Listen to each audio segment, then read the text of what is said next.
Chapter 12 of Mental Fascination. Recording by Larry Wilson. Mental Fascination by William Walker Atkinson.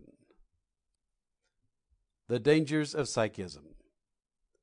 In the preceding chapters I have gone into the subject of the rationale of mesmerism for the purpose of pointing out to you that the phenomena of mesmerism and hypnotism is not dependent upon sleep conditions, but may be readily produced by mental fascination, pure and simple, without any attempt to bring about the sleep which is publicly associated with the phenomena. I have not only pointed out the general principles underlying this subject, but have given in detail the technique and methods whereby the phenomena may be produced by any experimenter. The methods given therein are the ones in constant use in the leading psychological experimental laboratories of this and other countries, and the results mentioned may be duplicated by any person who will put into operation the principles mentioned. Why the information is imparted. But I wish to state that my primary object in imparting the said information was not that the students of the book must necessarily undertake a series of psychological experiments, but principally that they might understand the power and force of the mental principle known as mental fascination, and see its practical operation in all of its varied phases. I wish them to know the experiments in the psychological laboratory, the performance of the public mesmerist or hypnotist, and the use of mental influence in business and everyday life that we see in operation around us on all sides and at all times, are all phases of the same underlying principle.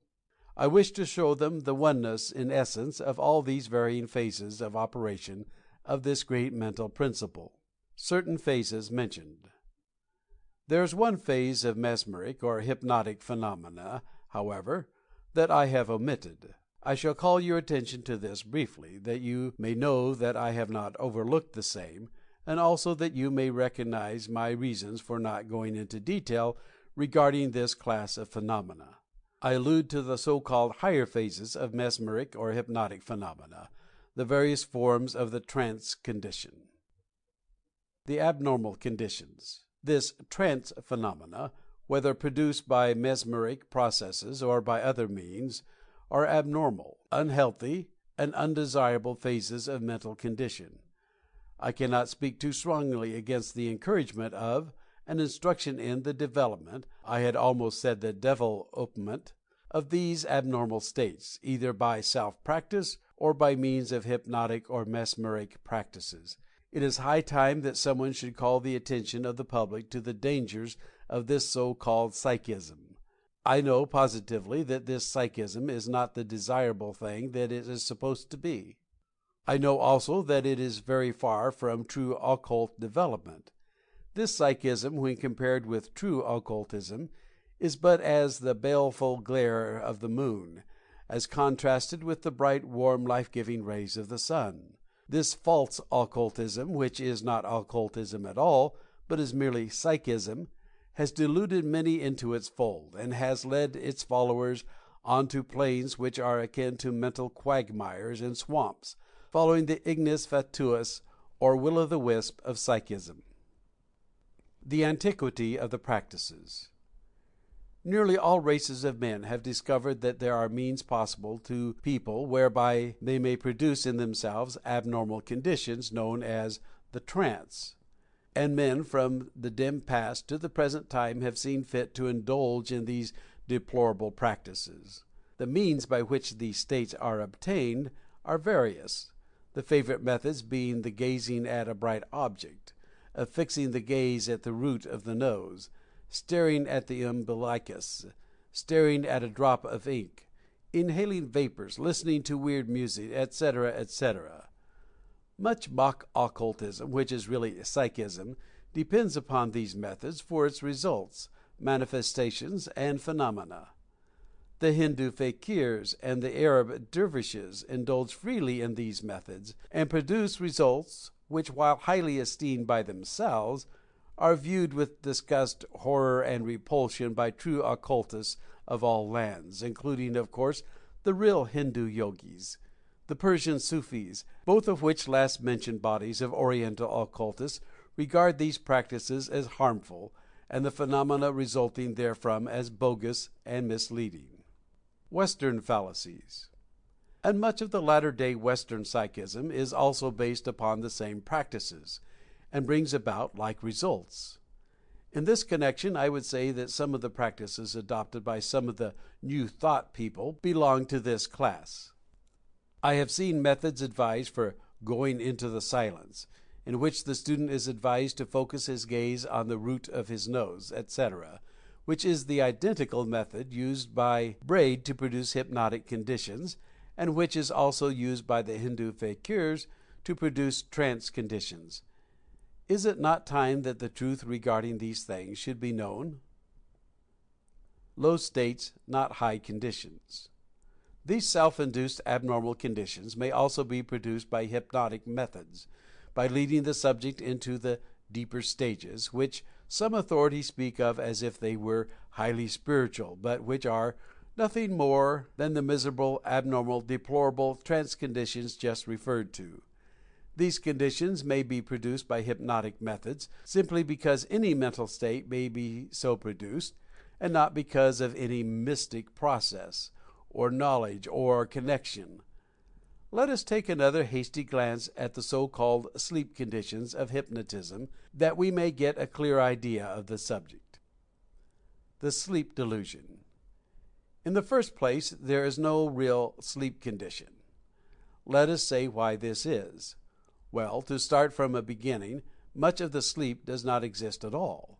In some cases, the subject merely acquiesces in the suggestion that he is asleep, and then he acts out the suggestion, just as he would act out any suggestion. He plays out his part, that's all. This phase is far more common than the majority of students of hypnotism are aware of. They hear the subject say that he was asleep, and did not remember a thing that was said to him, or what he did. But all of this is merely in the line of acquiescence and playing the part, which fact has been positively proven by advanced experimenters. But there are other stages of sleep. The next in order is the daydream stage, which I have described as the playing bear phase. Even this is not true sleep, but a condition resembling a daydream. It is in this stage that the majority of instances of hypnotic phenomena are produced. Sometimes the daydream becomes very deep, and the trance condition is almost reached, but still it is not sleep, as the word is generally used. Hypnotic trances deplored. Next in order come the several stages of the condition which hypnotists speak of as deep sleep conditions, but which I state positively are nothing more or less than the well-known trance conditions into which people of all nations and times have plunged themselves by the methods before mentioned. The only difference is that the operator induces the condition by mental influence and suggestion, just as he would induce any other mental state, instead of the subject inducing it in himself. It is the same old abnormal, harmful practice in another guise, and anything that is said against the self-induced condition is equally applicable to the operator-induced one. They are the same thing. Well-meaning practices. I shall not describe the conditions at further length, nor shall I give any instruction in the production of them. I consider them essentially harmful, and my object in speaking of them here is to warn off and caution anyone from allowing themselves to be placed in this condition by experimenters. The practice is weakening to the will, for the reason that it depends upon tiring out the will by straining the eyes or other organs of sense. Practitioners of mental influence in all ages have recognized this fact, and have employed objects calculated to tire out the will. Bright objects to stare at and thus tire out the sense of sight have been employed. Monotonous sounds ending in are used in the Orientals to tire out the sense of hearing by its monotonous and soothing sound. Vapors and perfumes and incense are used to overcome the sense of smell, all tending to tire out the will and to reduce it to a passive, non-resisting stage. Then, when the will has been rendered passive or tired, the mind becomes receptive and impressionable, and in extreme cases becomes as wax in the hands of the operator. Remember these things, students, and you will see this principle called into operation many times, in unexpected places. Beware of the methods that tend to drug the will. Psychism like a poisonous cobra. Let me urge upon you to avoid psychism. Put it away from you as you would a poisonous cobra, for it seeks to strike at the heart of your will, and would thus paralyze your mentality. Beware of all that tends to make you weak.